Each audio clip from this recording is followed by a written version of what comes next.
Genomineerd als Rabobank Onderneming van het Jaar. Veenstra Transport. Mijn naam is Faye Veenstra, directeur van Veenstra Transport in Damwoude.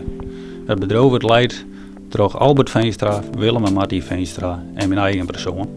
Dus het bedrijf bestaat al sinds 1920, aanvankelijk als beurtvaartbedrijf. En tegenwoordig zijn we actief als internationaal transportbedrijf en vervoeren door heel Europa. Ik ben er gewoon mee opgegroeid. Wat is passie? Ik ben er overwend. Mijn huid die had het bedrijf eigenlijk van de grond wel helemaal opgebouwd. Mijn broer en ik ben er eigenlijk altijd wel bij belutsen geweest van alle lietse jonkies. Die vroeger ook al altijd wat putjes begonnen met autoschiermeidjes. Nou ja, later, Albert is later het zien je chauffeur van. Als transportbedrijf is het natuurlijk een gebied wat beperkte mogelijkheden houdt in die zin. Er zit natuurlijk net heel veel grote industrie. Dus je moet het hebben van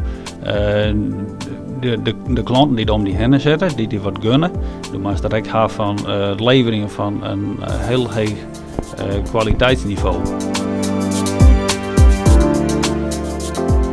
Het verschil wat ik zeg is dat we dus echt internationaal opereren. We zijn echt overal te vinden op de wegen van Europa. We nemen de naam Veenstra en de naam Damwoude nemen we mee door heel Europa heen. En we hopen dat het een stukje uitstraling houdt. We hopen natuurlijk dat de aanleg van de centrale aanstaan wat mogelijkheden biedt en dat er nog bedrijven zich vestigen willen in Noordoost-Friesland. Dat zullen we ook heel graag willen. Het is net onze ambitie om explosief te groeien. We willen gewoon autonoom groeien.